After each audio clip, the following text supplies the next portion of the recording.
What's up, guys? It's your boys Awoki back with some more of the Chriswatts videos, of course, and more missing evidence, more head scratching, more what the heck red flag that we're going to be taking a look at with these two videos. We're going to be doing my commentary on these videos because the audio can't be used. So we're going to be watching Midnight Mysteriologist. Again, two videos combined into one. We don't need to keep making different videos. We can put them together. So we're going to be watching these right now of the Chriswatts evidence that was probably never used, collected, stored away, never used, omitted, and just either tossed out or thrown away. So, with that being said, before we go any further, if you guys could do me a solid favor and subscribe to the YouTube channel by hitting that wiper icon down the bottom right, hit that bell icon next to it so I do post videos like this one. You guys will get that little ring notification that I've posted that video, and then you guys can watch, comment, like, and share. And again, for almost 60,000 of you guys, I'm so blessed to have all you guys keep doing what you guys are doing so we can get to that 100K goal. And then make sure you guys go over to Midnight Meteorologist. I know they haven't posted in a while, but definitely go over there, give them some love, subscribe, comment, like, and share, of course, because they're the ones that put this together for us to watch and learn more. So with that being said, let's get into the video. All right, so we're going to start off the bat. I know a lot of you guys did enjoy my commentary or my information on the videos better, so that's why we're going to try this again. So let's get into the video. So obviously we're waiting for Chris to come around because Chris went through the garage door. We probably should have watched the one beforehand, but again, there's something hanging down here where people are trying to figure out what exactly is hanging down here. It might look like a necklace, a bracelet, more like a necklace, but that's what people are pointing at. And it takes him so long to go through the garage. I mean, it's probably like a couple minutes, but from through the garage, or there he is right now, but through the garage to the front door, it takes him a minute. Like, what are you doing, my dude? So we're waiting for Chris, and you know what's funny is he runs around the back and he like grabs something, and then he starts walking. Then he runs like he just didn't know what he was supposed to be doing.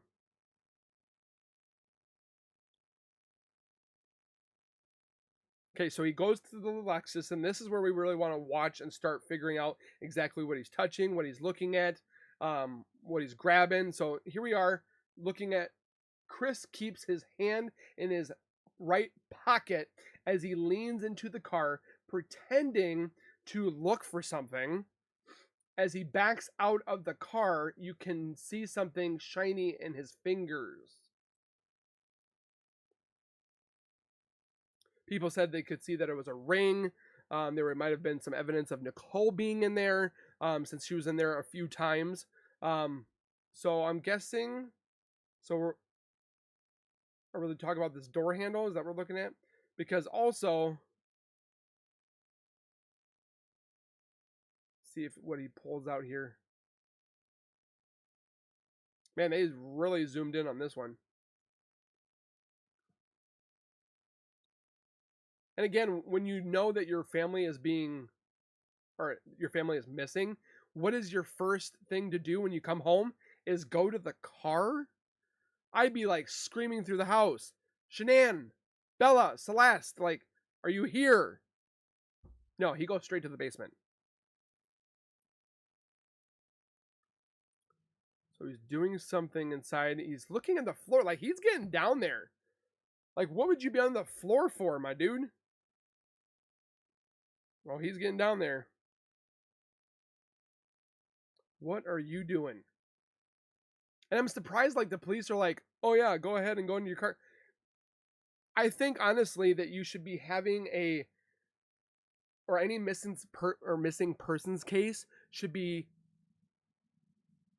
technically, like, set as a crime until they are found or until they figure out what the next step was in this missing persons case. They should consider it a crime until proven not missing or murder or they are found. Am I wrong?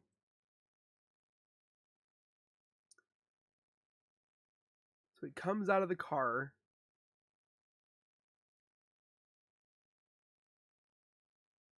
Definitely something shiny. Oh, and Shanann's ring was the object in his pocket, or did he take it out of the car?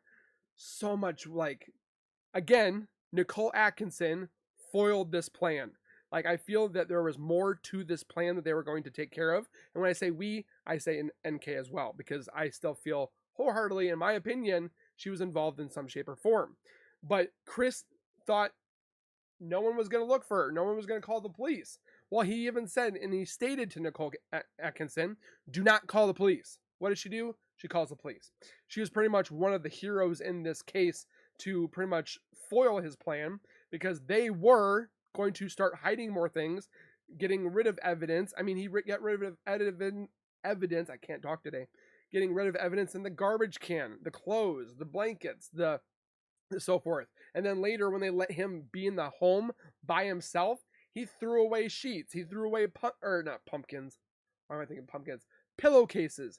He threw away stuff, and I tell you this again, there was a different ending to this case. And the ending, I still feel wholeheartedly, is not concluded. But he thinks it's over because he tells us things every so often to keep us engaged in his celebrityness, as you will, or popularity, to keep people messaging him or talking to him or keep this case relevant. The only reason why this case is also relevant is because there's a whole bunch of people that still feel that he's involved. Or not he was involved. NK was involved.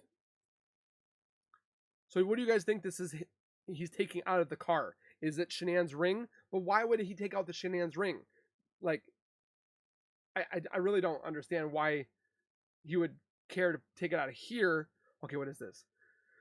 Where the keys left in the car prior to Watts returning home, or did he put them in the car as if he was leaning in?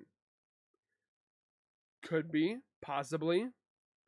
But would he really want the keys in there because she supposedly left and the house was locked up? So if the keys were in there, that kind of foils his plan that Shanann left, because if you leave, you're going to lock your car. You're going to lock your if your car was out in the driveway, but you're going to lock your house and you're going to take your keys with you. You wouldn't leave them in the car. So just throwing that out there. The Lex's whole thing just kind of throws you off right away before he goes anywhere. They're definitely really slowing it down here. We're gonna move a little bit faster here.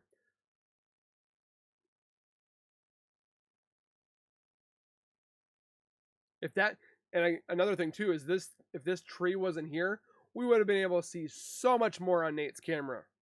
This stupid tree was in the way.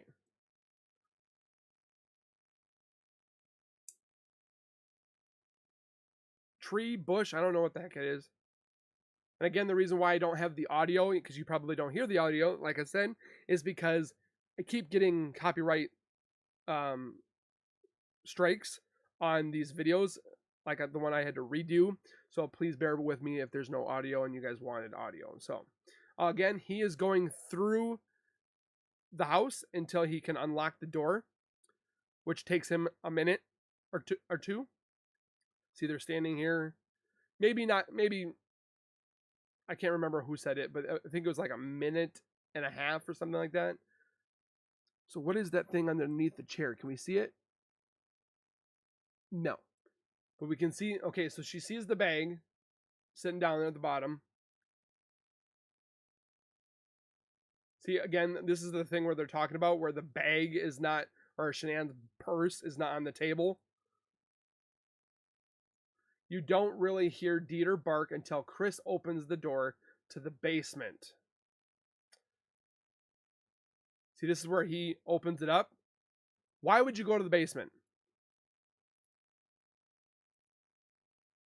Like, that's a red flag in itself.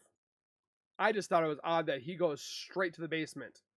Okay, let's see what this says. You hear Dieter squeal, and then Chris says, "Come here, let's go outside, bud, come on," followed by the sounds of Chris loudly stomping up the stairs. He then walks into the mud room turns on the light, and opens what sounds to be Dieter's crate. And then the room's a little bit messy from the girls, which is fine. They're kids.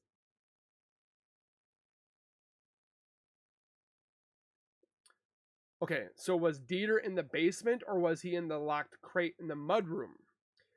1A, if he was in the crate, why did Chris go into the basement, and who was Chris talking to when he said, "Come here, let's go, outside, bud, come on"? Was he purposely stopping loudly to cover the sound of something or someone in the basement? I never even thought about this. If Dieter was in the basement, why did Chris go into the mudroom and open up the crate? Man, I never even thought of this. See, this is why you rewatch things or you watch things you've never seen, because then you start thinking about things like this that could be used.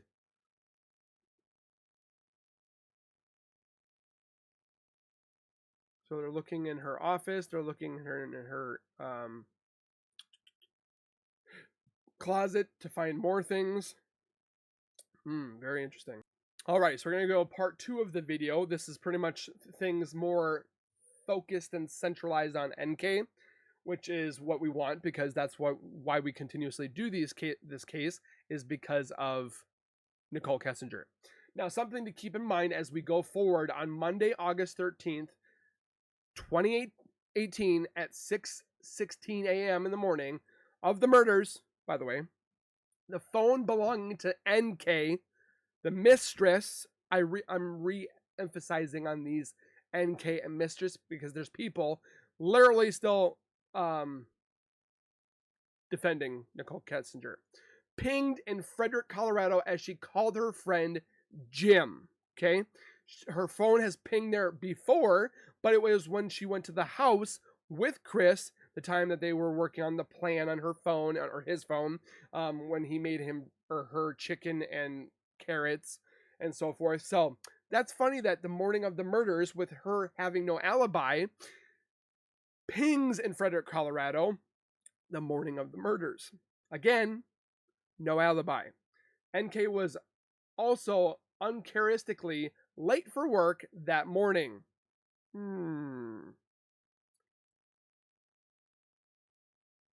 That's just so funny. The one time that morning. All right, so what are we looking at here? Kessinger calls Watts and held a 51-minute conversation, 23:09, so 11:09 at night. 1900 hours, Watts received a calendar notice titled Dinner with Shanann. Shanann had a very similar entry, Dinner with Chris, but scheduled for an hour later. While Chris was on the phone with NK, did they hear anything while they were there? Chriswatts tells DC and JL that he wants to get some rest. DC leaves. Did they know that Chris was on the phone while they were there?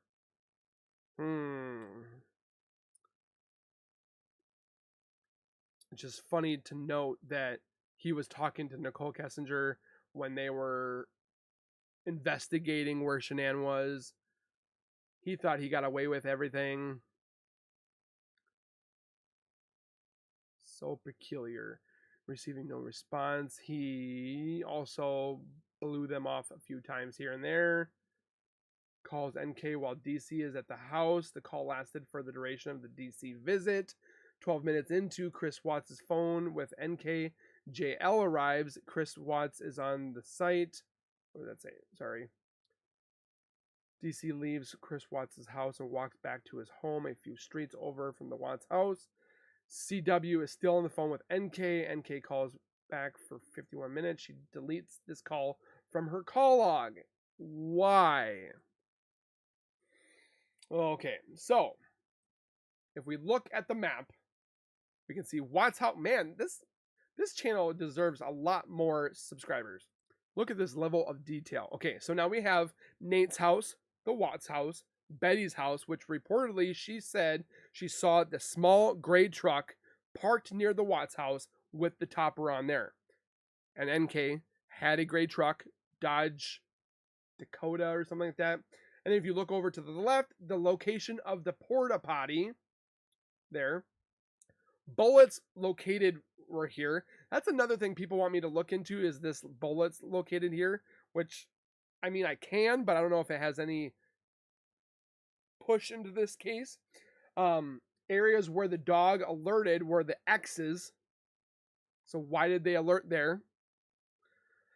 The top neighbors who reported beer cans being thrown out by gray truck, who circled back around and retrieved it, which we saw that gray truck on another video posted on another channel that was possibly watching the Watts house from afar. Very, very interesting, by the way. Okay, so we're back to this thing here that showed everything that we were talking about when it comes to text messages, the 51-minute phone call. Wow, okay, DC says he walked over to Chriswatts' house around 9:30 to find him cleaning the house. But yet we remember videos of him stating that he hates cleaning. But he did it to please Shanann. Very, very interesting. So we're going to skip a little bit of this.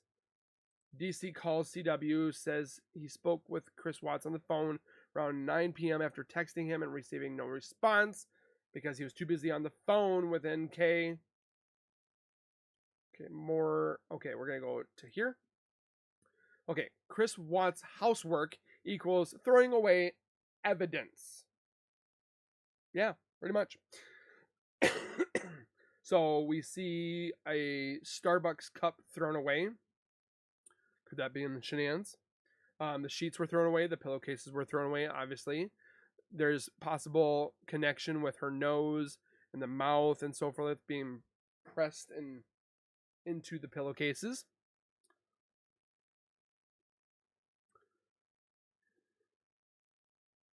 Did they hear anything? I guarantee that they heard some stuff. They had to have heard some stuff. Okay, so this conversation between Chriswatts, DC, and JL took place while CW had his mistress NK on the phone, so she could hear in on the conversation. That's why also the calls were dropping in and out, because of this reason, is because Chris was trying to add a third person, which was NK. Did DC and JL know that NK was on the phone during their conversation? Probably not. They did possibly say that they heard a woman briefly, but they couldn't tell for sure. Was NK listening to the conversation or participating in the conversation? I don't think she was participating. She just wanted to listen in so that they could rehearse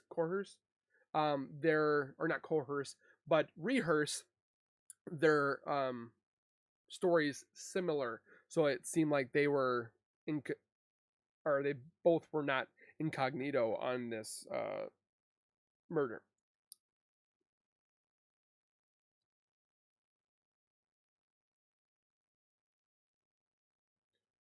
So they're talking more about this. I would love to hear what she's saying, but again, I can't use it because of copyrights. Okay, so for the second time, DC seems confused when asked what type of housework Chriswatts was doing while he was there. Interesting. This stuff again. Plus, he kept telling Nicholkessinger that he was throwing away or cleaning the sheets because they smelled funny. Why would they smell funny? Because you murdered them? Approximately 18 minutes after DC arrives at the Watts house, Watts calls his mistress NK again. The call lasts for 51 minutes. DC and JL were at the house for the duration of the phone call. DC stepped out to meet JL around 9:30. CW called NK at 9:48 p.m. according to her phone records. But why were they continuously talking? Well, JC and JL were at the house for the duration of that phone call. DC stepped out to meet JL at around 9:30. Chris called NK at 9:48, according to her phone records, and had that 51-minute phone call. So again, DC and JL Did they hear any of this?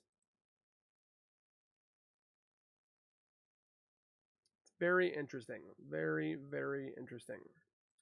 The letter DC sent to CW after his first confession. Chris, I am writing you this letter to possibly come visit.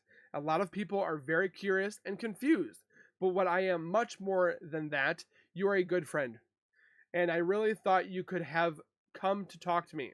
I've been through divorce and tough relationships in the past. I really could have helped you. I think per our conversation August 13th at your house, on that night I Ludley understood your situation. I possibly.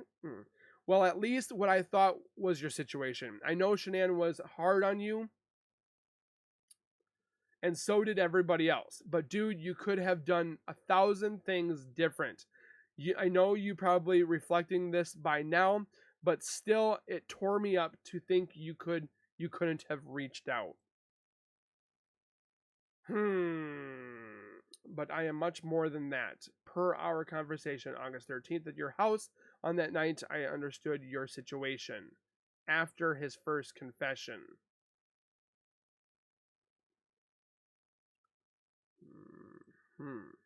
The letter DC sent to Chris after his first confession. Was that before or after? It was after. The CBI came to my work, BCSO, to interview me. I told them how great of a dude you are. Of course. You would help anybody and were a great father. I also told them how overbearing Shanann could be and that there was no way that you had anything to do with their disappearance. People were saying from the TV interviews that Guy is guilty. I would stand up for you and say you don't know Chris. He has always been a mild-mannered guy. Come to think of it, I don't ever remember you getting mad, yelling, cussing, or anything. I do remember watching you take the girls in the wagon up and down the streets. Caden says he remembers riding his bike and would stop and talk to you. He always said, Chris is so nice, Dad. Blank did like to babysit for you guys as well. Annie was completely on our side as well, buddy. They're all like, oh, I never knew this was going to happen. Well, guess what? I love that they keep saying that Shanann was overbearing like they're giving an excuse of why the murders took place. It's not an excuse. He could have filed for divorce, but yet decided not to.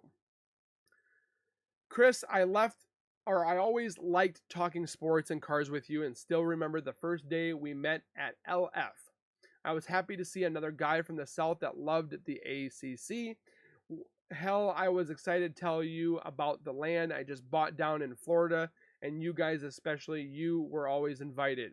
We helped each other move into our neighborhood and became, I think, very good friends. I know both families were very busy and time was hard to find sometimes, but I would have always made time for you. Seriously, dude, I would have, and I hoped you know that. This is part of why I am writing you today. I called the WCSO and they said I need to write a letter to you to get on a visitor list.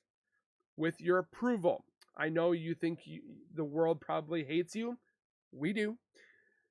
There are some that love him though, and honestly I think most do. But there are some of us that know the real Chriswatts and would love to come see you. Your friend murdered his family, by the way. So there's that. So in closing, really, friend, I am still confused. Do you not know how to write? Still confused and upset about this tragic event. Annie and I flew to North Carolina for the funeral. I can tell you it was very well done, and I believe it or not, peaceful. And even though we went to pay respects, I could not stop thinking of you the entire time. We even went to Fayette. I can't pronounce that half the time. Fayette. I'm bad with pronunciation. Not realizing that was your hometown. We went to visit a few things like the Special Operations Museum. Being I was in that world for many years, I wanted to go see it. Well, enough said, I guess, but I hope that you would like to chat and want to see me as a visitor. I'm not judging you or anything like that. God bless, really, friend, and wish you well as can expected. What do you think? NK was listening in on CW, or Chriswatts, was telling DC and JL, or was NK participating in the conversation? He said he had a friend, Dave, named that was a cop, which I also find convenient that there's another Dave working this case who's a cop. Interesting. Very, very interesting. So, with that being said, on all this stuff that we're talking about and looking at, I did want to put this video in here as well because the lines in the gravel, somebody said that it was possibly somebody that was driving on this gravel, which I can see what he's looking at, and I wanted to add this as a bonus of evidence. So, let's take a look what they say about this. Do you see the... Okay, I see the lines, which she's talking about. There's one right there. There's one right there. Do you see the lines? I do. Are you going to point it out to us? Now here, the same picture with red boxes around the lines in the gravel. Okay? Because they're talking about the red car that was possibly parked here. Again, it's hard to see because of the stupid tree in the way. Okay, so I do see the lines. I see lines as kind of like tire impressions.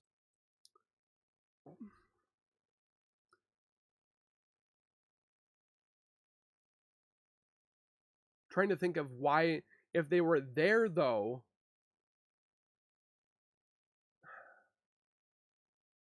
It would be very hard to sneak anybody out that looks like they're in a body bag in the front.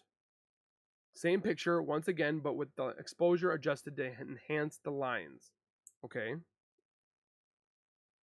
Definitely makes your head scratch. Definitely makes your head scratch.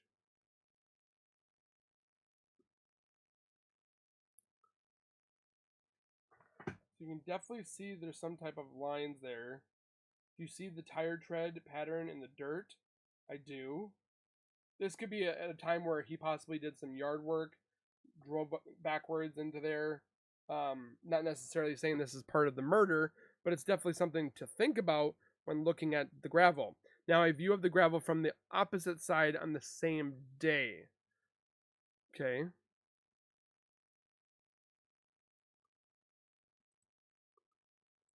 Tire tracks in the disturbed dirt. Okay, so you can see it. Yep. I do see it. Look at that. You can see it. But that would be on Betty's side of the house.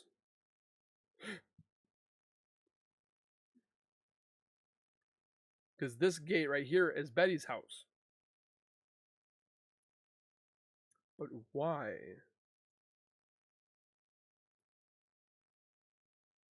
And the lines. Alrighty, guys. So with that information that we just saw there, yes, I know there's probably some brief moments where she was talking, or this person was talking on the video. But again, I had to remove, or I had to pause or take the audio off of here because I kept getting striked on these videos.